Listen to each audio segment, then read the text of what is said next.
시간에 복을 주시네. 고난 내 마음속에 기쁨 충만하네.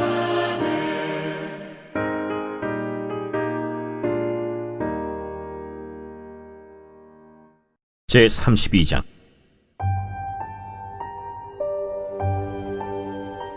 야곱이 길을 가는데 하나님의 사자들이 그를 만난지라. 야곱이 그들을 볼 때 이는 하나님의 군대라 하고 그 땅 이름을 마하나임이라 하였더라. 야곱이 세일 땅 에돔들에 있는 형 에서에게로 자기보다 앞서 사자들을 보내며 그들에게 명령하여 이르되, 너희는 내 주 에서에게 이같이 말하라. 주의 종 야곱이 이같이 말하기를, 내가 라반과 함께 거류하며 지금까지 머물러 있었사오며 내게 소와 나귀와 양떼와 노비가 있으므로 사람을 보내어 내 주께 알리고 내 주께 은혜 받기를 원하나이다 하라. 사자들이 야곱에게 돌아와 이르되, 우리가 주인의 형 에서에게 이른즉 그가 400명을 거느리고 주인을 만나려고 오더이다. 야곱이 심히 두렵고 답답하여 자기와 함께한 동행자와 양과 소와 낙타를 두 떼로 나누고, 에서가 와서 한 떼를 치면 남은 한 떼는 피하리라. 내 조부 아브라함의 하나님, 내 아버지 이삭의 하나님 여호와여, 주께서 전에 내게 명하시기를 내 고향 내 족속에게로 돌아가라. 내가 내게 은혜를 베풀리라 하셨나이다. 나는 주께서 주의 종에게 베푸신 모든 은총과 모든 진실하심을 조금도 감당할 수 없사오나, 내가 내 지팡이만 가지고 이 요단을 건넜더니 지금은 두 때나 이루었나이다. 내가 주께 간구하오니 내 형의 손에서 에서의 손에서 나를 건져내시옵소서. 내가 그를 두려워함은 그가 와서 나와 내 처자들을 칠까 겁이 나기 때문이니이다. 주께서 말씀하시기를, 내가 반드시 내게 은혜를 베풀어 내 시로 바다에 셀 수 없는 모래와 같이 많게 하리라 하셨나이다. 야곱이 거기서 밤을 지내고 그 소유 중에서 형 에서를 위하여 예물을 택하니, 암염소가 200이요 순염소가 20이요 암양이 200이요 순양이 20이요 젖나는 낙타 30과 그 새끼요 암소가 40이요 황소가 10이요 암나귀가 20이요 그 새끼 나귀가 10이라. 그것을 각각 때로 나누어 종들의 손에 맡기고 그의 종에게 이르되, 나보다 앞서 건너가서 각대로 거리를 두게 하라. 그가 또 앞선 자에게 명령하여 이르되, 내 형 에서가 너를 만나 묻기를, 내가 누구의 사람이며 어디로 가느냐, 내 앞에 것은 누구의 것이냐 하거든 대답하기를, 주의 종 야곱의 것이요 자기 주 에서에게로 보내는 예물이오며 야곱도 우리 뒤에 있나이다 하라. 그 둘째와 셋째와 각대를 따라가는 자에게 명령하여 이르되, 너희도 에서를 만나거든 곧 이같이 그에게 말하고, 또 너희는 말하기를, 주의 종 야곱이 우리 뒤에 있다 하라. 내가 내 앞에 보내는 예물로 형의 감정을 푼 후에 대면하면 형이 혹시 나를 받아주리라. 그 예물은 그의 앞서 보내고 그는 무리 가운데서 밤을 지내다가 밤에 일어나 두 아내와 두 여종과 11 아들을 인도하여 야복 나루를 건널세. 그들을 인도하여 시내를 건너가게 하며 그의 소유도 건너가게 하고, 야곱은 홀로 남았더니 어떤 사람이 날이 새도록 야곱과 씨름하다가 자기가 야곱을 이기지 못함을 보고 그가 야곱의 허벅지 관절을 치매 야곱의 허벅지 관절이 그 사람과 씨름할 때에 어긋났더라. 날이 새려하니 나로 가게 하라. 당신이 내게 축복하지 아니하면 가게 하지 아니하겠나이다. 내 이름이 무엇이냐? 야곱이니이다. 내 이름을 다시는 야곱이라 부를 것이 아니오 이스라엘이라 부를 것이니, 이는 내가 하나님과 및 사람들과 겨루어 이겼음이니라. 당신의 이름을 알려주소서. 어찌하여 내 이름을 묻느냐? 하고 거기서 야곱에게 축복한지라. 그러므로 야곱이 그곳 이름을 브니엘이라 하였으니 그가 이르기를, 내가 하나님과 대면하여 보았으나 내 생명이 보존되었다. 그가 브니엘을 지날 때에 해가 돋았고 그의 허벅다리로 말미암아 절었더라. 그 사람이 야곱의 허벅지 관절에 있는 둔부의 힘줄을 쳤으므로 이스라엘 사람들이 지금까지 허벅지 관절에 있는 둔부의 힘줄을 먹지 아니하더라.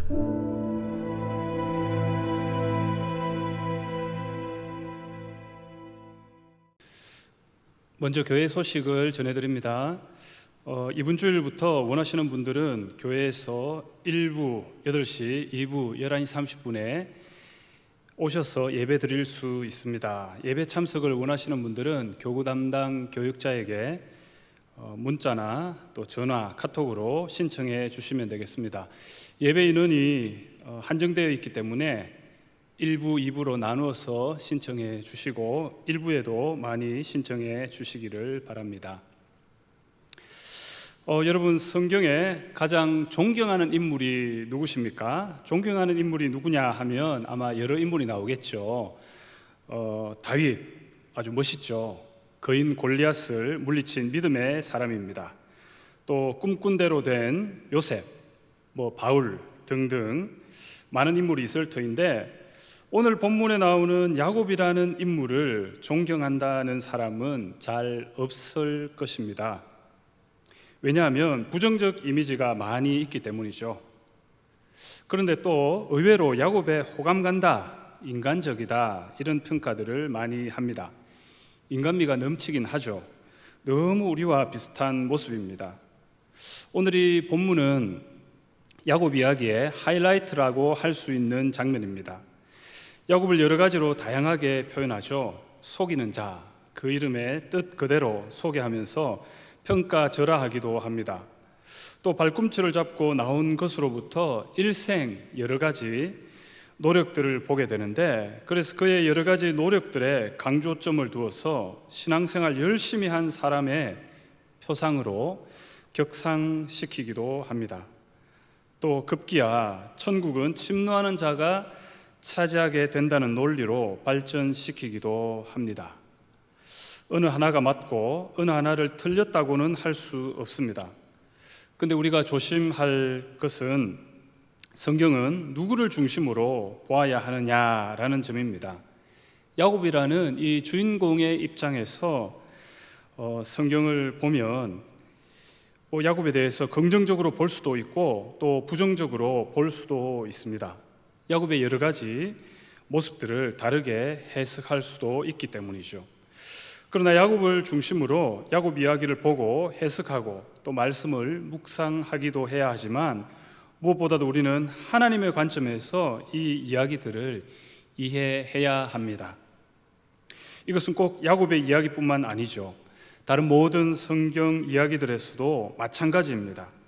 신구약 66권 모두 예수 그리스도의 관점에서, 그리고 하나님 나라라는 관점에서 바라봐야 합니다.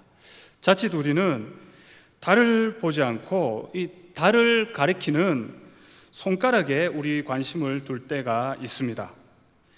야곱의 많은 이야기들 또 뿐만 아니라 창세기에 이해하기 힘든 많은 구절들도 있습니다. 때로는 난해 구절을 과감히 해석하지 않는 것도 설교자에게 필요합니다. 왜 그럴까요? 오직 하나님의 영광이 드러나도록 하기 위함입니다. 오직 하나님의 뜻만 드러나고 해석자의 생각이나 주장, 논리들이 가급적 덜 드러나기 위해서 성경을 신중하게 봐야 하는 겁니다. 성경 해석의 역사는 신구약 성경이 정경으로 확정된 397년 이후부터만 보더라도 얼마나 오래되었습니까? 이 창세기의 이야기는 훨씬 더 오래되었죠. 수없이 많은 사람들이 창세기를 연구하고 묵상을 했습니다. 그분들이 있었기에 우리는 다양한 창세기의 교훈을 오늘날 접할 수가 있습니다. 그래서 창세기에 나타나는 하나님의 계시를 알 수 있게 된 거죠. 우리 오늘 말씀을 한번 살펴보시겠습니다. 속이는 자 야곱이 외삼촌 라반에게 속고, 아주 인과응보입니다. 야곱은 이제 외삼촌으로부터 벗어나 고향으로 갑니다. 우리 31장에서 라반과 오해도 풀고 화해를 하게 되죠. 이제 외삼촌 라반과 화해합니다만 이제 더 큰 위기가 남아 있습니다. 바로 지난날 야곱이 그토록 비열하게 속였던 형 에서를 대면해야 합니다. 이 위기는 죽음을 앞둔 것과 같은 그런 큰 위기입니다. 그런 위기 앞에 야곱은 큰 시름에 잠겨 있었을 것입니다. 그렇게 이제 길을 가는데 오늘 본문 1절 2절 말씀에 하나님의 사자들이 그를 만납니다. 그들을 보고 야곱은 하나님의 군대라라고 합니다. 마하나임의 뜻은 진지라는 뜻입니다. 진지. 야곱이 고향을 떠날 때에 은혜 받은 곳을 베델, 하나님의 집이라고 했던 것처럼 두려워 떨고 있는 야곱에게 하나님께서는 사자들을 보내셔서 은혜 받게 하십니다. 야곱을 하나님의 강한 군대가 보호하고 야곱이 있는 곳은 견고한 진지가 되는 겁니다. 야곱이 있기 때문이 아니고 야곱이 아주 부자고 부해지고 야곱 가족들이 많아져서가 아니라 누가 함께 하시기 때문인가요? 하나님이 함께 하시기 때문입니다. 야곱은 에서가 400명을 거느리고 온다는 소식을 접하고는 7절 말씀에 보면 심히 두렵고 답답해하고 있습니다. 그리고는 즉시 방법을 강구합니다. 두 때로 나누어서 한 때를 치면 또 한 때는 피하도록 그렇게 합니다. 시름에 잠긴 야곱은 9절부터 보면 하나님께 기도합니다. 11절 말씀에 내 형의 손에서 에서의 손에서 나를 건져 내시옵소서. 그리고 이제 주님의 약속을 상기시킵니다. 12절 말씀에 주께서 말씀하시기를 내가 반드시 내게 은혜를 베풀어 내 씨로 바다에 셀 수 없는 모래와 같이 많게 하리라 하셨나이다. 그러므로 도와주소서라고 기도하는 거겠죠. 이런 기도와 동시에 야곱은 또 한 가지 수를 씁니다. 혹시나 하는 마음으로 이 화가 나 있을 에서에게 줄 선물도 준비해서 형 에서의 감정을 풀려고 합니다. 그리고 혹시 여러 때로 나누어서 일부라도 살고자 하는 수를 쓰는 거죠. 꾀부리기 좋아하는 야곱 역시 여러 가지 전략들을 쓰고 있습니다. 이런 야곱이 그 밤에 자신의 기도에 대한 응답을 받게 되는데요, 자신의 여러 가지 방법과 전략이 아닌 하나님께서 친히 해결하심을 경험하게 됩니다. 하나님의 은혜를 제대로 경험하게 되는 거죠. 고향을 떠날 때에 그 심정이 어땠겠습니까? 베델에서 아주 황량하고 적적하고 앞으로 어찌해야 할지 막막할 때 하늘까지 닿은 그 사닥다리에 천사들이 오르락내리락 하는 꿈을 꾸며 은혜를 경험했듯이 이제 다시 고향으로 돌아오면서 그는 또 한 번의 은혜를 경험합니다. 베델에서의 그 은혜가 추상적인 그런 꿈이었다면 야복 나루에서의 은혜는 보다 구체적이었습니다. 몸소 체험한 겁니다.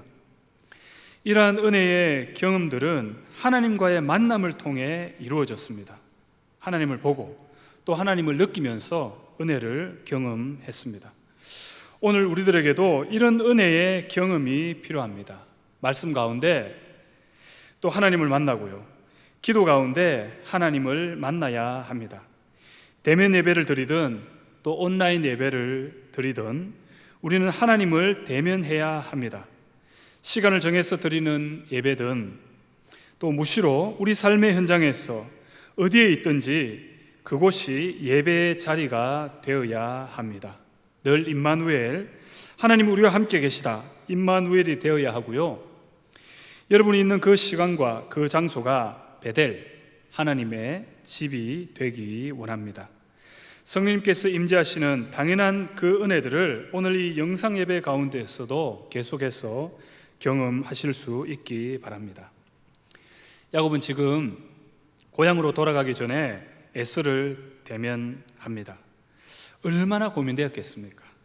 시름에 빠져 있습니다. 우리도 많은 고민과 번뇌로 시름에 잠기게 됩니다. 그때 우리가 해야 될 것이 무엇이죠? 무엇이겠습니까? 시름에 잠기게 될 때 야곱처럼 하나님과 씨름해야만 합니다. 그것은 하나님과의 대면이요 기도입니다. 우리 30절 말씀해 보시면 야곱이 그곳 이름을 브니엘이라 했는데 브니엘이란 뜻은 하나님의 얼굴이란 뜻입니다. 위기에 직면했을 때 우리가 바라보아야 할 것은 무엇입니까? 바로 하나님입니다. 오늘 야곱은 하나님을 만난 거죠. 우리는 흔히 외적인 것과 많은 씨름을 합니다. 가정과 직장, 그리고 교회 공동체에서 이웃과 자기 자신과 씨름을 하지만 사실 궁극적으로 단판 지을 대상은 누구십니까? 우리는 우리와 갈등을 하는 사람, 우리의 생사 여탈권을 쥐고 있는 듯 보이는 직장 상사, 그리고 거래처 사람들과 단판을 지으려고 합니다. 우리가 궁극적으로 단판 지을 대상은 바로 우리 하나님이십니다. 해결의 주체가 아닌 다른 대상과의 싸움은 무의미하죠. 물론 우리가 하나님과 대항해서 맞서 싸운다, 이런 의미가 아닙니다. 야곱과 씨름한 하나님, 참 어떻게 보면 감히 씨름할 상대가 아니죠. 야곱이 씨름한 것은 기도를 상징합니다. 하나님께 야곱이 이 9절부터 12절에서 기도한 것을 상징적 사건으로 보여주는 것이 22절부터 32절까지의 말씀이 되겠습니다. 야곱은 지금 어떤 사람과 끈질기게 씨름하고 있습니다. 그 사람은 야곱을 도저히 이기지 못함을 알고 야곱의 허벅지 관절을 쳐서 이깁니다. 야곱은 자기와 씨름한 대상을 끝까지 붙들고 축복을 받아내려고 합니다. 에서가 받아야 할 아버지의 그 축복을 가로챈 야곱, 속임수로 가로챈 야곱이 이제는 이 사람으로부터 축복을 받으려고 하고 있는데 이제 정면 승부를 벌이고 있습니다. 속임수가 아닌 자기가 할 수 있는 최선의 노력을 다하고 있는 거죠. 그 사람이 27절 말씀에 야곱에게 이름을 묻습니다. 네 이름이 무엇이냐? 야곱이니이다. 그 뜻이 무엇입니까?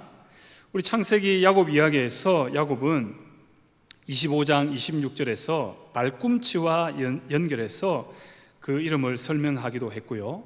또 27장 36절에서는 속이다 라는 말과 연결해서 그 뜻을 설명하기도 했습니다. 네 이름이 무엇이냐?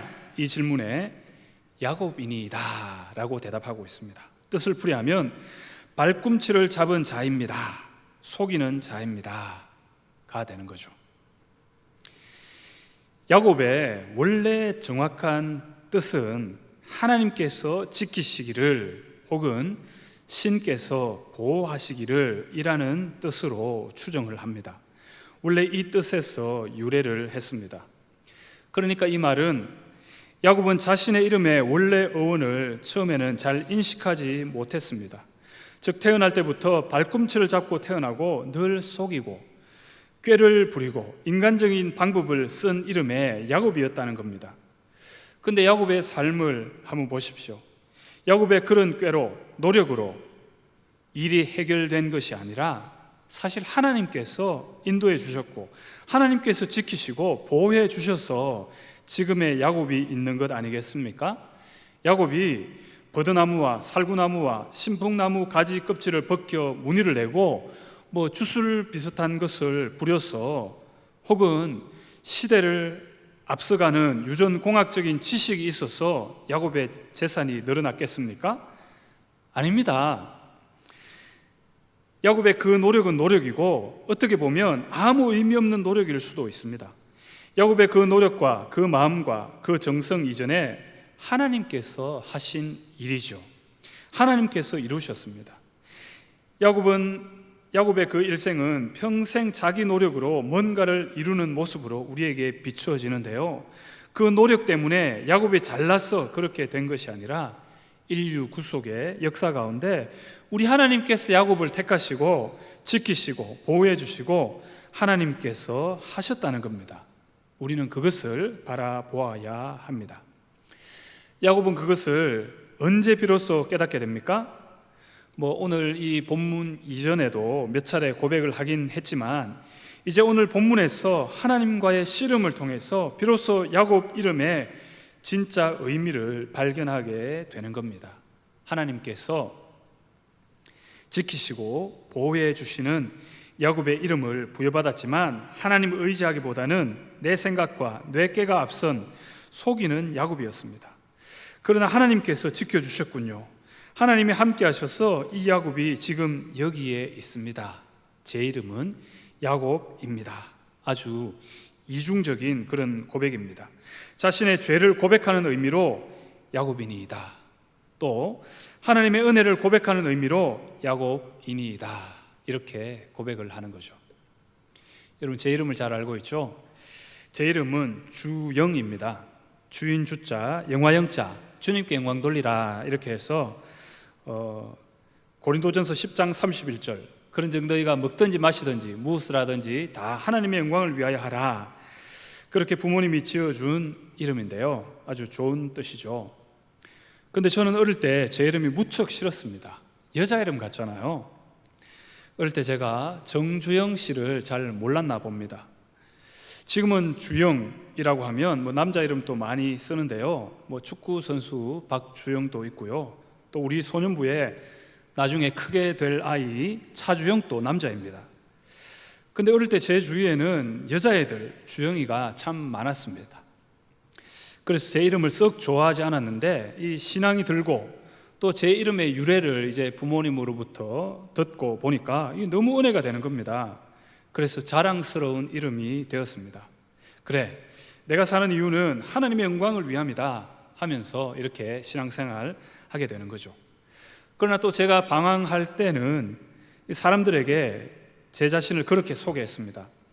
주님께 영광 돌리라 해서 지은 이름인데 요즘 주님께 영광 돌리지 못하고 있는 문주영입니다 라고 이렇게 소개하면 사람들이 재미있게 웃기도 하고요, 저도 그냥 제 이름을 기억시키려고 재미있게 제 이름 소개하려고 그냥 말한 것 뿐이지 주님께 영광 이런 의미는 전혀 인식하지 못하고 지낼 때도 많았습니다.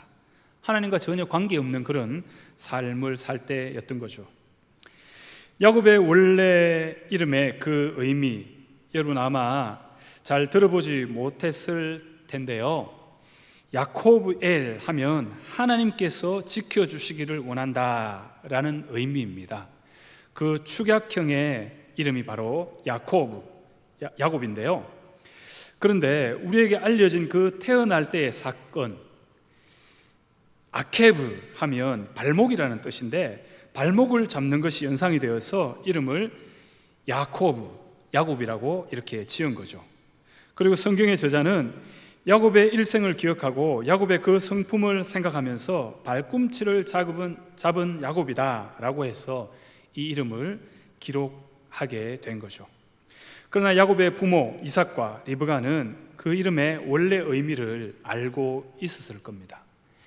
야코브엘 하면 당시에 흔히 사용되던 그런 이름이었습니다. 아주 유명한 이름이었고 너무나 좋은 이름이었는데 이 창세기의 저자의 관심은 야곱이 어떤 사람인가를 규정하는 그 이름으로 기록한 거죠. 그래서 발꿈치를 잡았다 해서 이름을 야곱이라 했다, 이렇게 기록하게 된 거죠.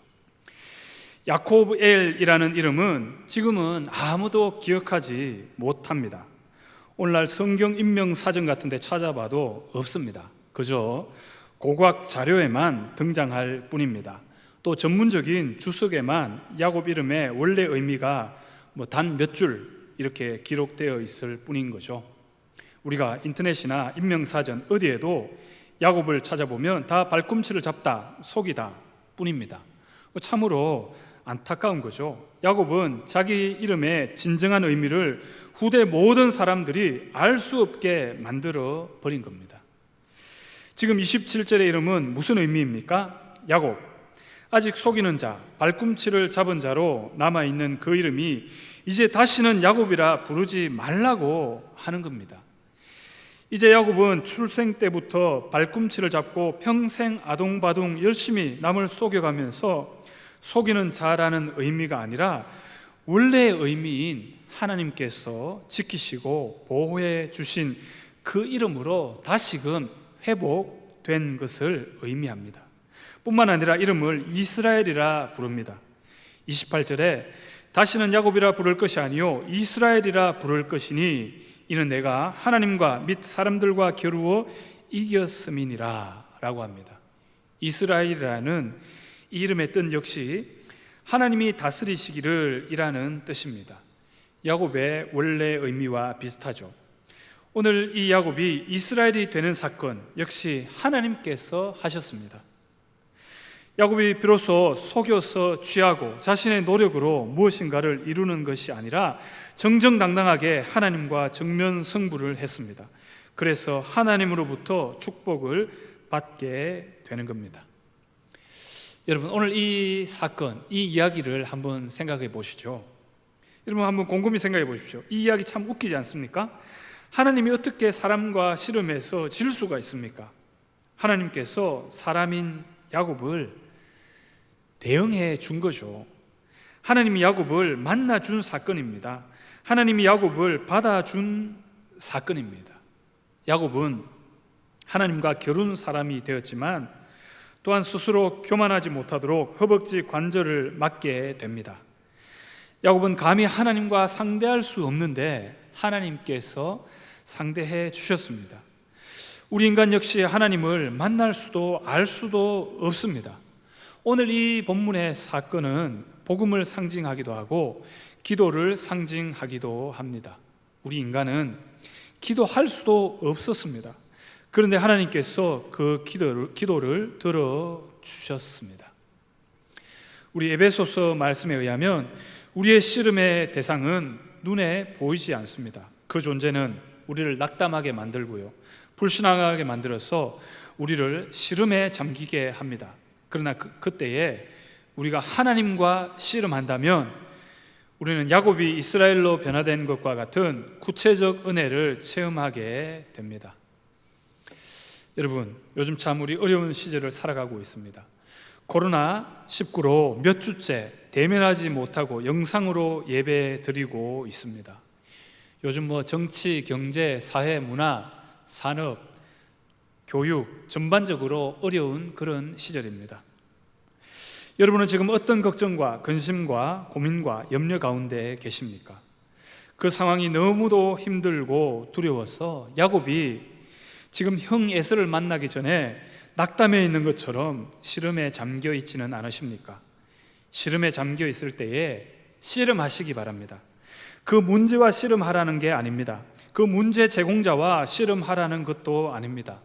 오직 그 문제를 해결해 주시는 우리 하나님과 씨름하라는 겁니다.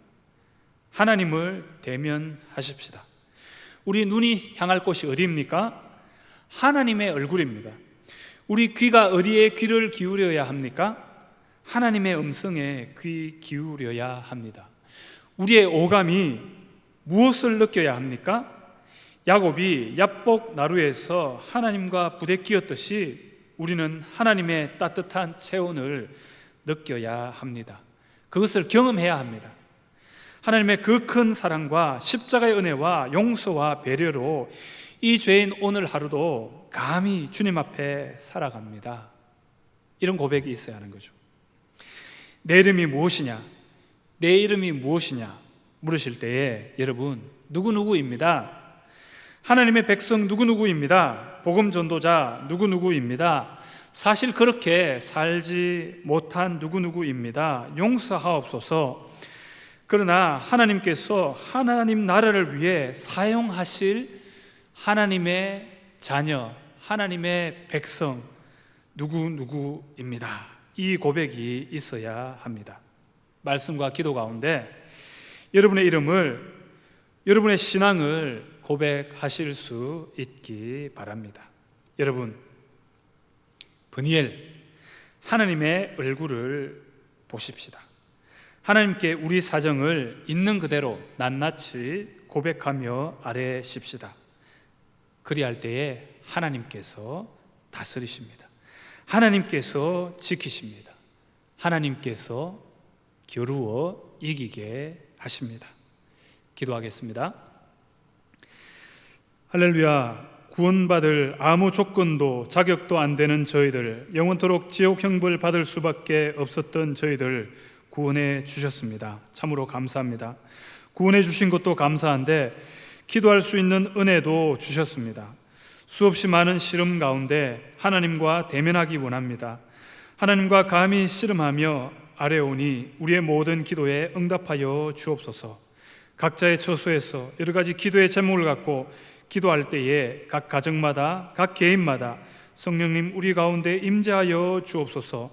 하나님께서 지키시고 다스리시고 승리케 하시는 놀라운 은혜를 경험하게 하옵소서. 예배하며 기도하는 우리 한 사람 한 사람의 이름을 기억하시고 우리 성빈의 모든 권속들을 이 어려운 시대에 전도자로 사용하여 주옵소서. 우리 교회를 사용하여 주옵소서. 예수님의 이름으로 기도하옵나이다. 아멘.